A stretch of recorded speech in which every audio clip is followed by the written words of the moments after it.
Meu nome é Andresa Prates. Esse vídeo é composto por mim e pelas alunas Gisele Barbosa e Raniele Ferraz. Estudamos licenciatura em Biologia na UESC, no polo de Ibicuí, Bahia.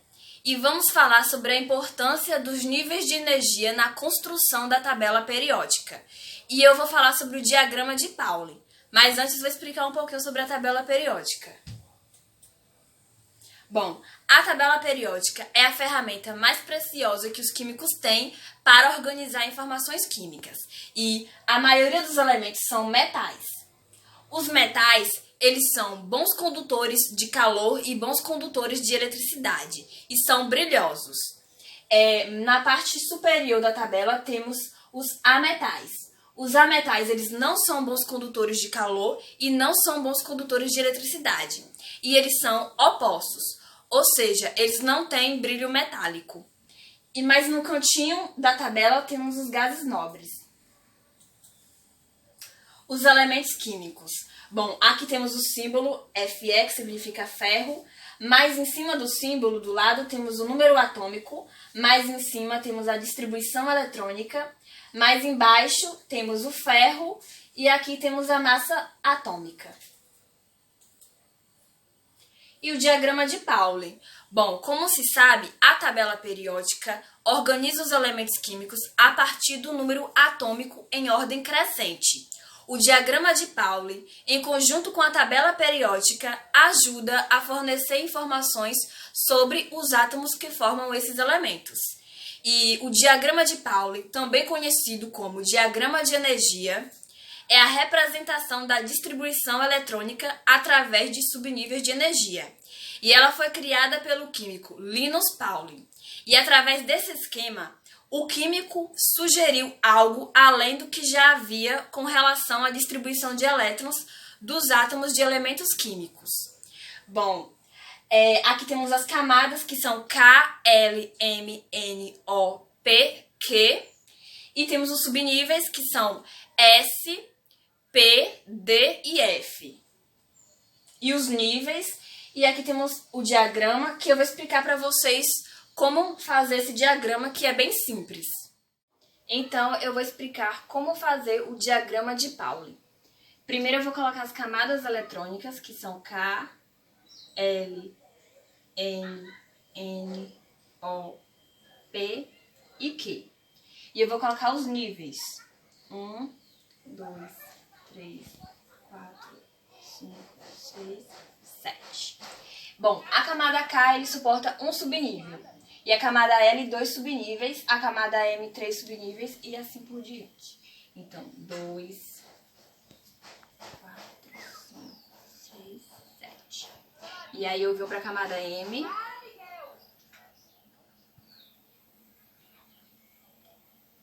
Camada 4. E temos os subníveis que são S, D, P e F. Então, subníveis. O K tem um subnível.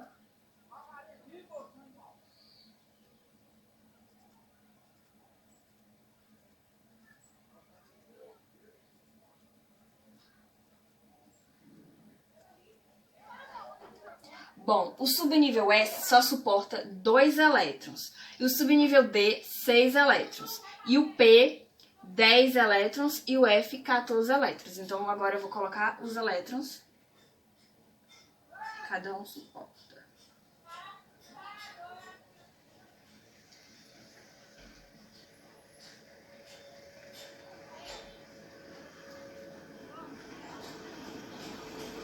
Feito isso, vamos fazer as setas diagonais em ordem crescente. Então, você vem pegando do 1, seta, o 2, passa pro 3 e assim, ó. Sempre em ordem crescente.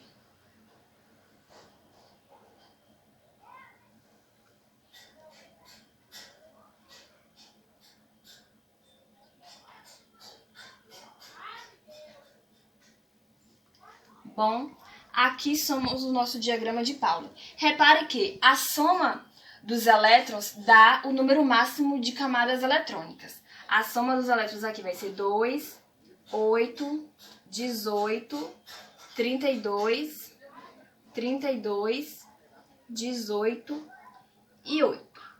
Bom, aqui, seguindo a seta, você vai obter o número 1S2, 2S2, 2D6 e assim por diante, sempre em ordem crescente. E com esse diagrama é possível distribuir todos os elétrons de um átomo, prever as regiões de menor e maior energia do átomo. É isso. Vou agora dar continuidade ao trabalho. Meu nome é Raniele Ferraz. Irei falar um pouco sobre configuração eletrônica. A configuração eletrônica descreve a estrutura de um átomo com todos os orbitais ocupados e o número de elétrons que cada orbital tem. No estado fundamental de átomos com muitos elétrons, os elétrons ocupam orbitais atômicos de modo que a energia total do átomo seja a mínima possível. Sendo assim, poderemos pensar que um átomo tivesse sua menor energia quando todos os seus elétrons estivessem no orbital 1s. Mas isso nunca pode acontecer. Temos aqui alguns exemplos de distribuição eletrônica.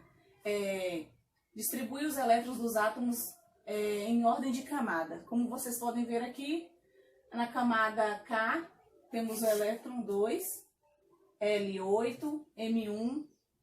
Na segunda camada temos K2, na L8, na M7 e assim por diante. A distribuição eletrônica tem algumas regras básicas. Primeira, os elétrons devem ser distribuídos de modo a completar cada camada, iniciando assim pela camada K, como eu expliquei anteriormente. Caso o número de elétrons seja maior que cada capacidade dessa camada, os elétrons restantes devem ser distribuídos na camada seguinte e assim sucessivamente. Segundo, a última camada não pode ter mais do que 8 elétrons. E terceiro, a penúltima camada não pode ter mais do que 18 elétrons. Agora eu vou falar um pouco sobre o princípio de Pauli e a configuração eletrônica dos elementos. Sabendo que um orbital não pode acomodar mais do que 2 elétrons, podemos prever o número máximo de elétrons em cada camada ou subcamada eletrônica. Somente 2 elétrons podem ser atribuídos a um orbital S. Como cada um dos 3 orbitais em uma subcamada P pode acomodar 2 elétrons, esta subcamada pode acomodar um máximo de 6 elétrons. Os orbitais de uma camada D podem acomodar um total de 10 elétrons. Temos aqui a distribuição eletrônica em orbitais, que foi o princípio da exclusão de Pauli. No orbital existem, no máximo, 2 elétrons com spin opostos, como eu disse para vocês. O número quântico principal, n, representa a camada atômica em que os elétrons se encontram. Seus valores são números inteiros e positivos, sendo experimentalmente determinado com variação de 1 a 7. Representa a distância média de um elétron em relação ao núcleo do átomo. Sendo assim, quanto maior for o valor de n, mais afastado este elétron estará. Como vocês podem ver, o nome é principal, o símbolo N e a característica específica camada. Informação fornecida, distância média do núcleo e os valores possíveis 1, 2, 3, 4 e assim por diante. Temos também o número quântico azimutal, que o símbolo é a letra I. Representa a subcamada, assim forma do orbital. Pode apresentar valores inteiros de 0 até n-1. Quando I é igual a 0, tem-se a subcamada S e se forma simetricamente esférica para o orbital. Então, I é igual a 1. Significa uma subcamada P e um orbital apresentando uma forma típica de 2 lobos de um orbital P. De forma idêntica, sendo assim, I é igual a 2. Representa uma subcamada D. Então, I é igual a 3. Uma subcamada da F. Como vocês podem ver aqui, azimutal, o símbolo referente é a letra I e a característica específica é a subcamada. A informação fornecida é uma forma do orbital. Então, os valores possíveis serão 0, 1, 2, como vocês podem ver aqui, n-1. Temos também o número quântico magnético, que tem como símbolo as letras Ml. O termo magnético é relativo ao fato de que os orbitais de uma dada subcamada possuem diferentes energias quantizadas. Na presença de um campo magnético, 2, o valor deste número quântico oferece informações a respeito da orientação de um orbital no espaço. Para a subcamada S, apresenta valores 0. Para a subcamada P, pode assumir um valor referente a um valor inteiro, no intervalo de 1 menos A mais 1. Para a subcamada D, valores de menos 2A mais 2. E para a subcamada F, valores de menos 3A mais 3. Temos aqui um exemplo de nome magnético, símbolo Ml, característica específica orbital. Informações fornecidas, orientação do orbital. E temos aqui os valores possíveis, menos 1, temos também entre parênteses, menos 1, mais 1 e assim por diante. Número quântico spin, que tem o símbolo ns, o quarto número quântico é denominado muitas vezes de spin. Representa o eixo de rotação do elétron no orbital. Possui valores de mais 1 por 2 e menos 1 por 2, sendo atribuído o primeiro a uma rotação em sentido horário. Como podemos ver aqui, o nome spin, o símbolo ms e a característica específica spin. Informação fornecida spin, e temos aqui os valores possíveis, menos 1 por 2 e mais 1 por 2. Também temos a regra de Hund. O preenchimento dos orbitais de um mesmo subnível deve ser feito de modo que tenhamos o maior número possível de elétrons isolados, ou seja, desemparelhado, como vocês podem ver na regra de Hund. Está aqui, essa é a maneira errada e esta é a maneira correta. Olá, junto com Andresa Prates e Raniele Ferraz, irei falar sobre a tabela periódica e me chamo Gisele Barbosa, a pedido da professora Julieta Rangel de Oliveira, da unidade 2 de matéria, módulo 1, contexto da vida 1. Bohr, através de sua hipótese sobre a teoria atômica, ele também estabeleceu base para a mecânica quântica, estudo das leis de movimento, que possui leis que governam o comportamento de partículas pequenas, tais como o elétron.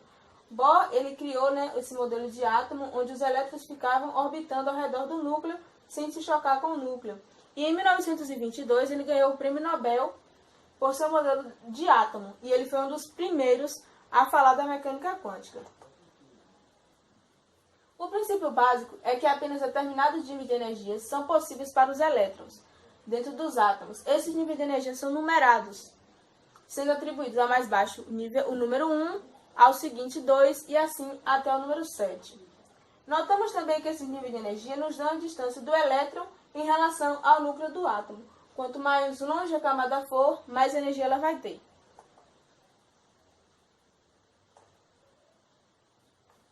O número do nível de energia é usualmente designado por a letra minúscula n e conhecido como número quântico principal.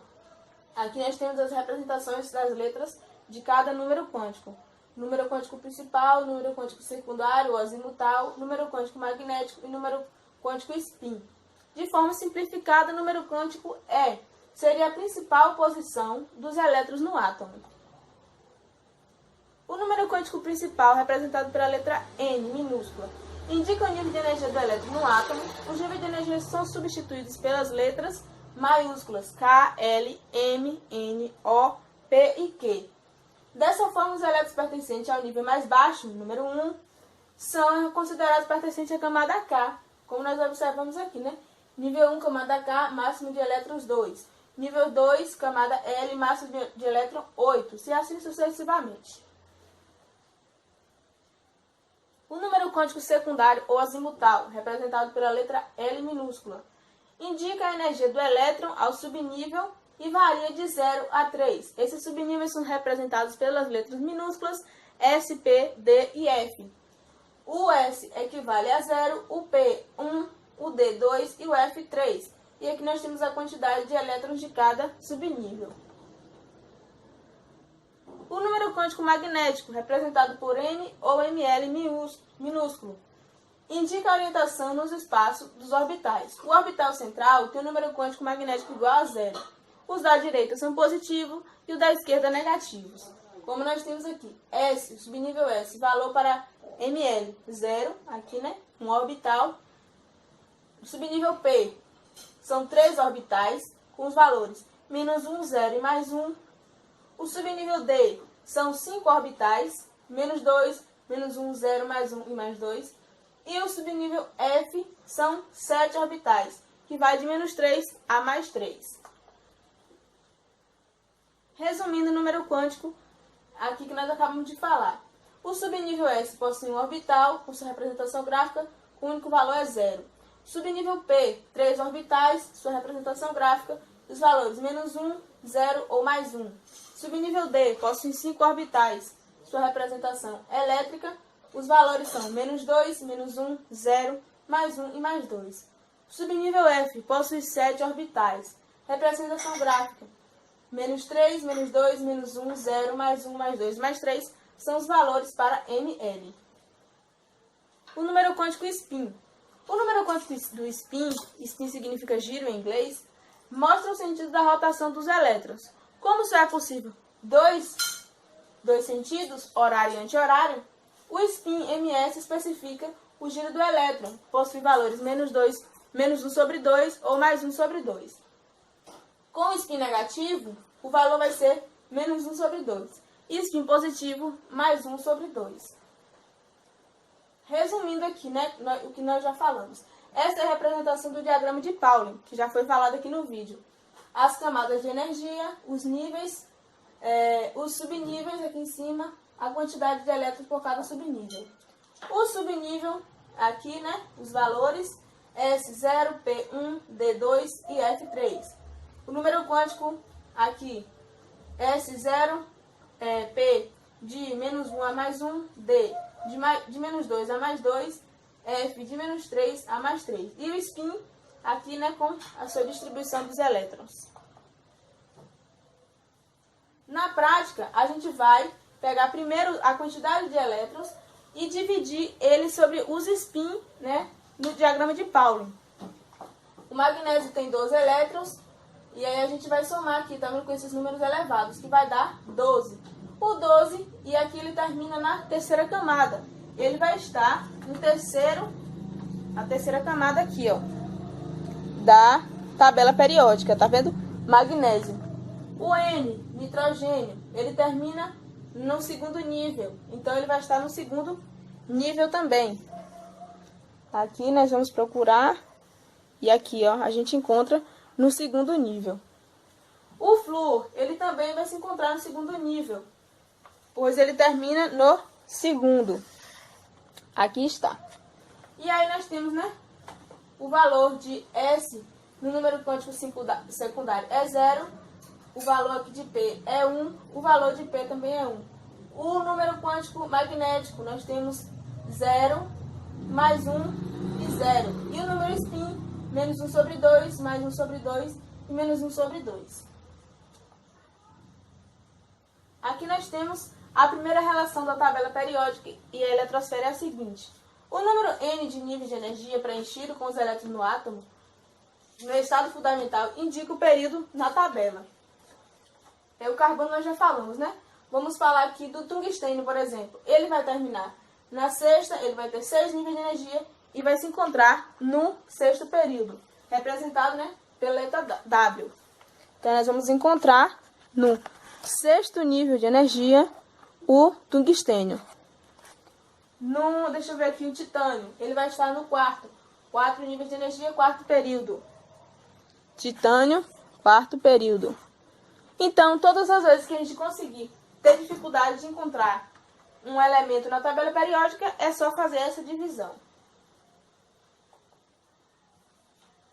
As famílias 1A e 2A, ou 1 e 2, terminam sua distribuição eletrônica em S, com exceção do hélio que vai se encontrar na família 8A. De 3A a 8A, ou 13 a 18, terminam sua distribuição em P. Aqui está. 3B a 8B ou 3 a 12 termina sua distribuição eletrônica em D. Esses são os elementos de transição interna. Os elementos de transição externa, eles são os lantanídeos e os actinídeos. Lantanídeos e actinídeos eles vão terminar em F. A camada de valência é a última camada a receber elétrons no átomo ou o nível de maior número quântico principal e secundário na distribuição eletrônica. Normalmente os elétrons pertencentes à camada de valência são os que participam de alguma ligação química, pois são os mais externos. E aqui nós temos, mostrando a quantidade de elétrons na última camada. Essa foi a apresentação, espero que tenha gostado e que eu tenha contribuído com alguma coisa.